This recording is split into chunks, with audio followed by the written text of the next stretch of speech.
메뉴판 하나가 있었는데 바로 잔소리 메뉴판이었습니다. 그간 무료로 제공되었던 자신에 대한 걱정을 2025년부터 유료로 전환되었음을 친척들에게 알리며 선결제 후 이용 부탁드린다고 잔소리 종류에 따라 가격을 매겨서 메뉴판을 만들었습니다. 대학은 어디 갈 거니? 5만 원. 졸업은 언제 할 거니? 7만 원. 맨 마지막에 둘째 낳아야지 100만 원. 잔소리는 삼가해 달라는 그러한 의미로 만든 것이겠죠. 대부분의 사람들은 잔소리 듣기를 싫어합니다. 그런데 때론 이 잔소리가 우리를 건강하게 하고 위험으로부터 보호합니다. 얼마 전에 우리 교회 장로님 한 분이 아내의 잔소리가 없으면 이 세상에 자신은 없다고, 저 사람이 오래 살아야 나도 오래 살 수 있다며 사랑을 고백하셨습니다. 실제로 아내 권사님이 예전에 며칠 해외여행을 다녀오셨는데 음식을 그동안 아무거나 드셔서 혈당이 올라가고 몸이 망가져서 한동안 어려움을 겪는 모습을 볼 수 있었습니다. 저 역시 집사람이 잔소리하지 않았으면 밤마다 라면을 먹고 커피를 몇 잔씩 마시고 어제도 말씀 준비한다고 밤을 새우고 오늘 나와서 아마 헛소리를 많이 했을 수 있습니다. 이처럼 때로는 잔소리가 우리의 삶의 건강과 또 보호함에 직결되어 있다는 사실을 깨닫기도 합니다. 우리 청소년들은 부모가 공부해라, 게임 그만해라 이런 잔소리를 좀 안 했으면 좋겠죠. 그런 잔소리가 나를 성장하게 하고 또 보호받게 하는데 내가 좀 컸다는, 내가 알아서 할 수 있다라는 이런 교만한 생각 때문에 잔소리를 좀 안 했으면 좋겠다라고 생각하고 살 때가 있습니다. 오늘 본문에 등장하는 이스라엘 백성들이 그러했습니다. 그들이 구원받고 복된 삶을 살 수 있었던 유일한 이유는 하나님 말씀을 경청하고 믿고 따랐기 때문입니다. 그저 말씀 하나 붙들고 하나님의 말씀을 따라 나아갈 때 애국 군대도 또 홍해도 요단강도 여리고 성도 또 그 어떤 대적들도 그들을 막을 수가 없었습니다. 하나님 말씀은 그들에게 생명 그 자체이며 복된 미래를 여는 축복이었고 승리였습니다. 그런데 원하는 무엇인가를 이루고부터 문제가 생기기 시작했습니다. 하나님 말씀이 더 이상 생명이나 축복으로 들리지 않고 잔소리로 들리기 시작했습니다. 내가 어린애도 아니고 내게 있는 경험이나 지식이면 충분히 잘 살 것 같았습니다.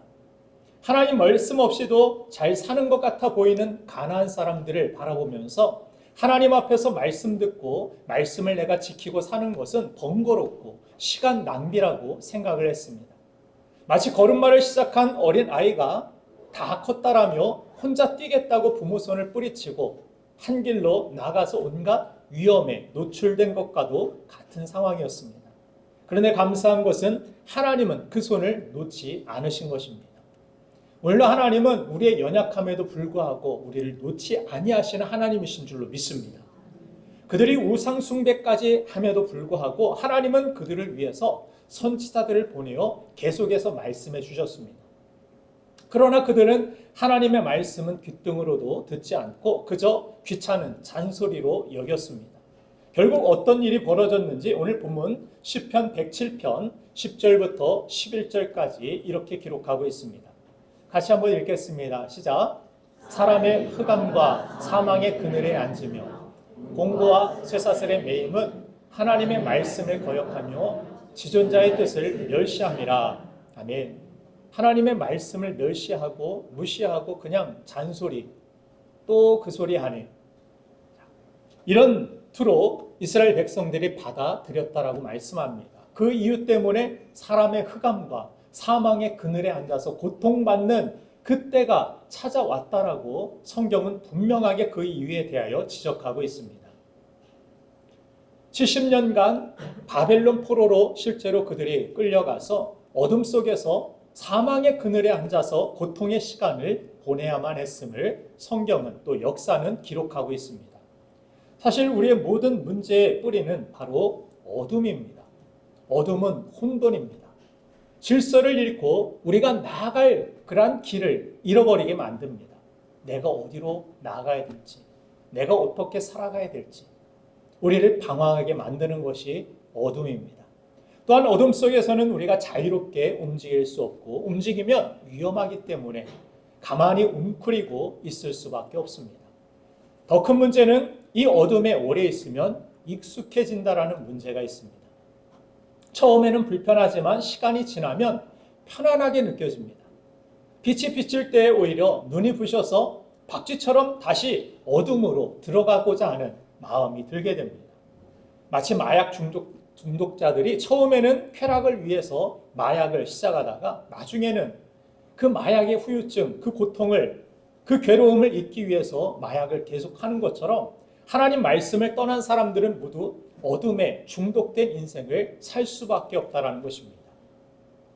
그리고 그 어둠과 사망의 그림자는 우리에게 주신 이 생명력을 서서히 빼앗아가며 결국 사망과 심판에 이르게 만드는 것입니다.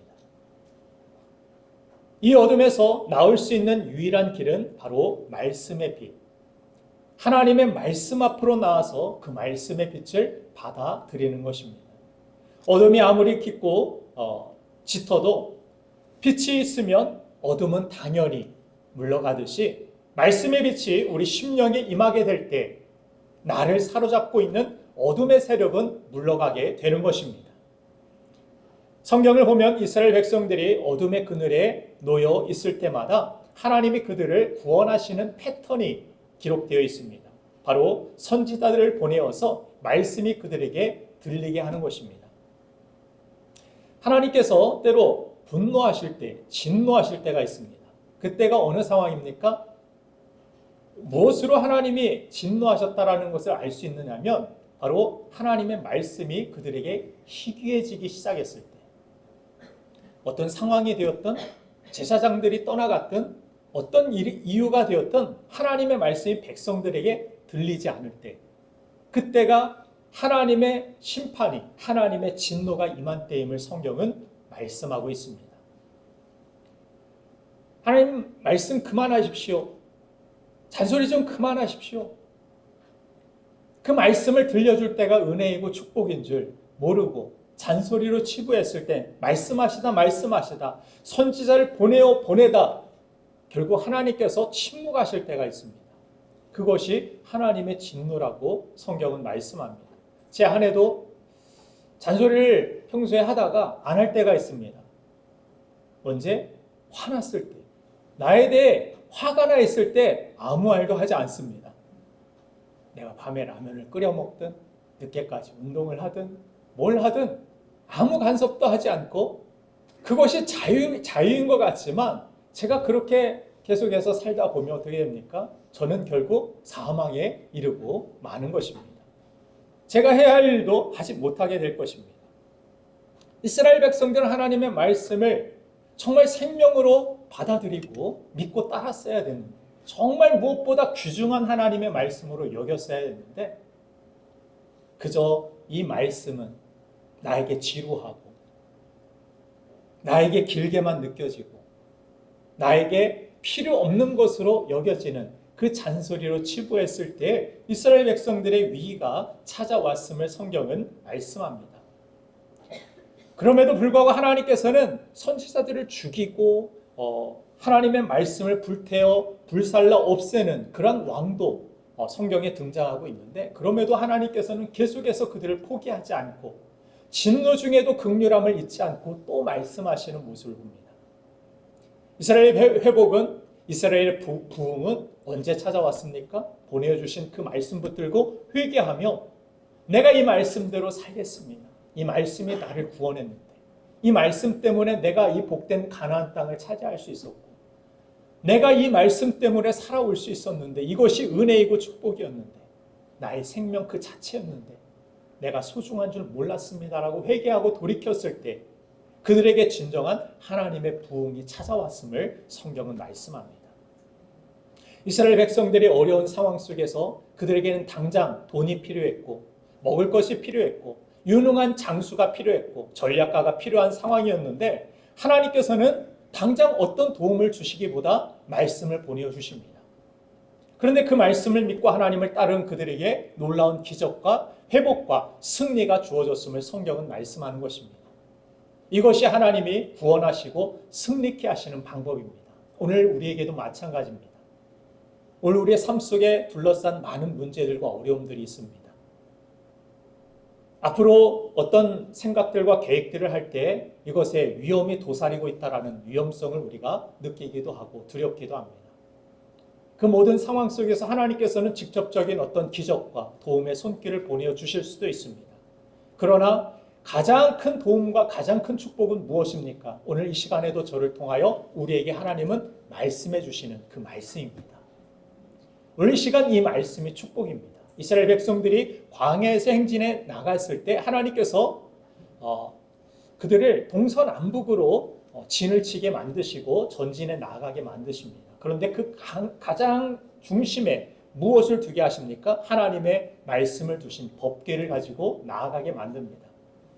그 언약궤를 바라보며 이스라엘 백성들이 하나님이 우리를 통하여 일하시고 계심을, 또 하나님께서 이 약속하신 말씀대로 이루고 계심을 그 언약궤를 바라볼 때마다 그들은 인식했고, 두려울 때마다, 부정적인 이야기를 하고 싶을 때마다 그 말씀을 바라보며, 언약궤를 바라보며 그들은 묵묵히 말씀을 따라 전진해 나아갔습니다. 그리고 그들은 결국 승리한 것입니다. 이와 같이 하나님께서는 우리를 말씀으로 인도하십니다. 오늘 본문 시편 107편 19절부터 20절까지의 말씀에서도 하나님이 어떻게 우리를 구원하시고 또 복된 미래를 여시는지 우리에게 잘 보여주시는데, 같이 읽겠습니다. 시작.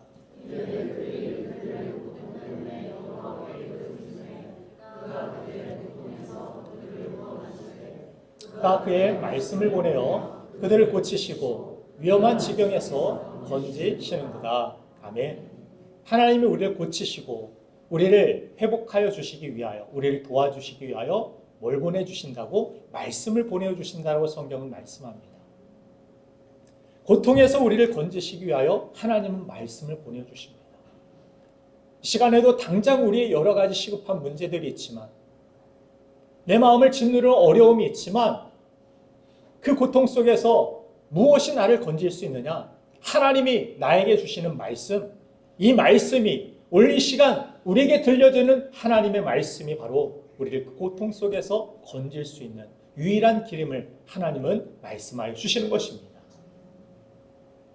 이 말씀이 들려질 때 사람들에게 찾아오는 어떤 공통된 말씀이 들려질 때 찾아오는 공통점은 바로 밝음입니다.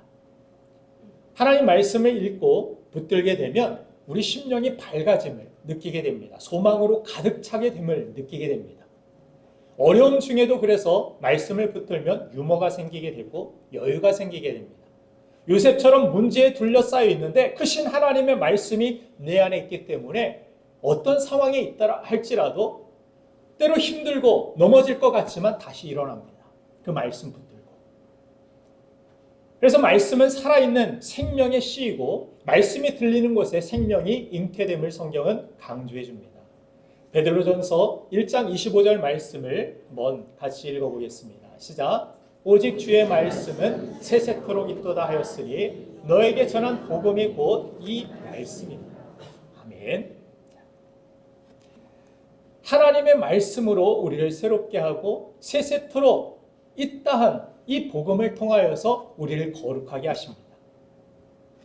그렇기 때문에 우리는 하나님 말씀을 잔소리가 아니라 생명으로 믿고 들어야 합니다. 세세토록 있는 것을 우리는 붙들어야 합니다. 당장 시급한 것을 붙들지 말고 영원한 것을, 썩지 아니할 것을 붙드는 것, 그것이 지혜입니다. 여러분들, 하나님 말씀이 잔소리가 아니라 생명으로 들리게 되면 어떻게 됩니까? 더 듣고 싶은 마음이 생기게 됩니다. 만일 말씀이 한 달 동안 여러분들이 사하라 사막에 던져놓고서 살아남는 생존 방법이라면 여러분들 어떻게 하겠습니까? 하나라도 더 알려주십시오. 사하라 사막에서 한 달 동안 내가 살아남아야 되는 막막합니다. 한 가지의 방법이라도 더 나에게 말씀해 주십시오. 알려주십시오. 듣고자 할 것입니다. 말씀이 내 생명이라고 여겨진다면 우리는 듣고자 할 것입니다. 읽고자 할 것입니다. 묵상하고 암기하려고 할 것입니다.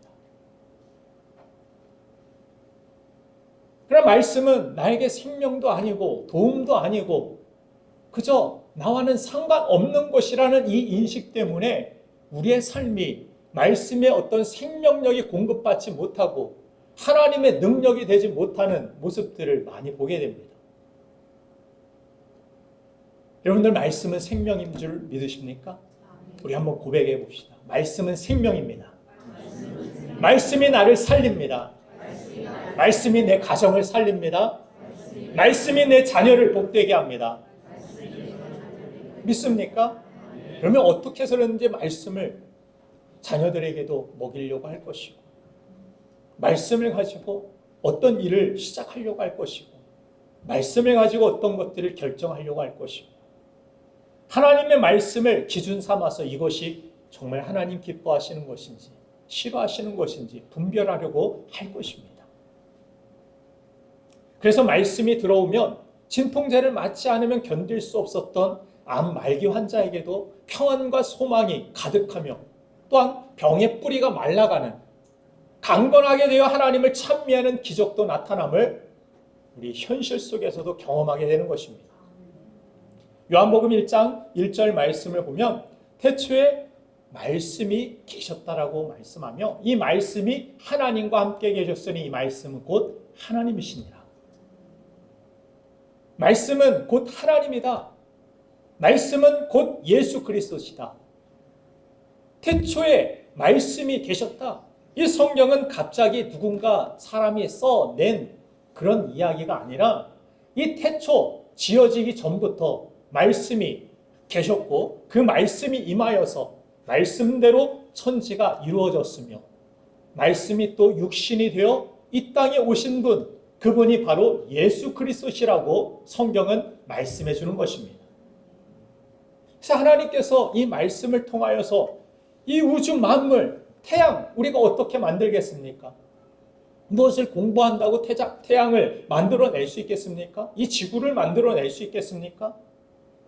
그러나 하나님은 이 말씀으로 모든 것들을 이루셨기 때문에 우리의 인생도 우리의 미래도 이 세상도 하나님께서는 말씀으로 운행하고 계시고 이루어가고 계신 줄로 믿습니다.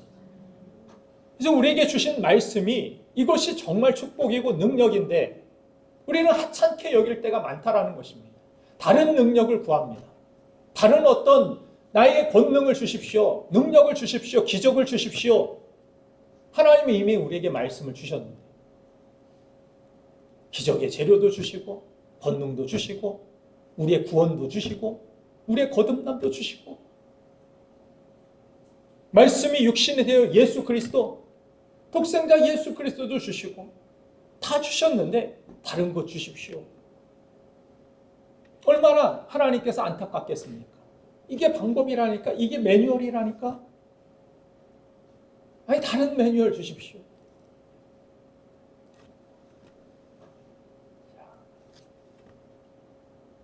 하나님께서는 말씀이 육신이 된 예수 그리스도 독생자를 우리에게 주시고 우리를 얼마나 하나님께서 사랑하시는지 예수 그리스도를 통하여 우리에게 알려주신 것입니다. 그래서 이 예수님을 더 사랑하는 우리가 되기를 간절히 소망합니다. 예수님을 사랑하는 우리가 되면 어떻습니까? 예수님을 사랑한다라는 건 그냥 추상적인 것이 아닙니다. 예수님은 곧 말씀이시기 때문에 하나님의 말씀을 사랑하고 귀중히 여기는 우리의 믿음의 태도 이것이 진정한 주님께 드리는 사랑이 된다라는 사실을 우리는 깨닫게 됩니다. 여러분들 사랑하면 어떻게 됩니까? 그 사랑하는 대상의 이야기가 듣고 또 듣고 싶습니다. 그 사랑하는 사람의 말이 여러분들 듣고 싶은 그런 마음이 생기는 것 그것이 사랑입니다. 군대에서 생각해 보면 제일 제가 행복했던 시간이 바로 제가 아내와 세상 밖에 있는 아내와 전화로 통화하는 시간이었습니다. 전화로 통화하는 그 시간이 너무 짧게도 느껴지고 아무리 길게 얘기를 해도 뭐 쓸데없는 얘기입니다. 오늘 밥 먹었어, 뭐 반찬이 뭐 나왔어,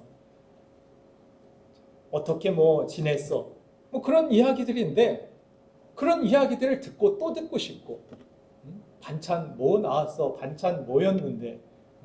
뭐 멸치가 나왔어? 멸치가 눈을 부릅뜨고 있었어? 별것도 아닌 얘기인데 더 알고 싶고 자세히 알고 싶고 듣고 싶고, 나중에 전화하다 보면 팔이 아파서 밖으로 왼쪽으로 또 바꿨다가 이쪽으로 바꿨다가 할 정도예요. 그런데 그렇게 사랑하는 사람과의 대화를 통하여서 하루의 피로가 다 사라지는 것을 경험합니다. 또 마음이 따뜻해지고 평안해지고 우울감이 사라지는 것을 경험하게 됩니다. 하나님과 우리도 마찬가지입니다. 하나님도 우리와 기도로 대화하시길 원하셔서 쉬지 말고 기도하라고 말씀하셨습니다. 우리를 사랑하시기 때문에 대화하고 싶으신 것입니다. 사랑하지 않는 사람과 싫은 사람과 대화하고 싶습니까, 여러분들? 하기 싫습니다. 잔소리조차도 하기 싫습니다. 간섭도 어떤 말도 하기 싫습니다.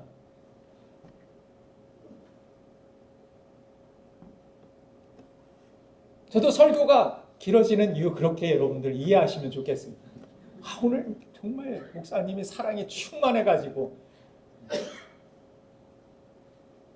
또 들려주기를 원하고 또 듣기를 원하고, 그것이 사랑입니다. 그래서 또 우리에게 주신 하나님의 말씀을 이 사랑의 음성으로 우리가 받아들일 때 우리가 하나님의 말씀에 대한 관심이 더 높아지게 되고, 그 말씀을 듣게 되고, 그 말씀이 우리의 삶의 생명으로 역사하게 되는 줄로 믿습니다. 어떤 스승이 졸업을 앞둔 이 제자들에게 벌판의 잡초들을 보여주면서 잡초들을 어떻게 제거할 수 있겠는가 질문을 던졌습니다. 여러 가지 대답이 나왔는데, 스승은 1년 후에 이곳에서 다시 만날 것을 약속하고 흩어졌습니다. 1년 후에 가보니까 잡초가 무성했던 이 벌판이 옥수수가 가득한 옥토로 변화되어 있었습니다.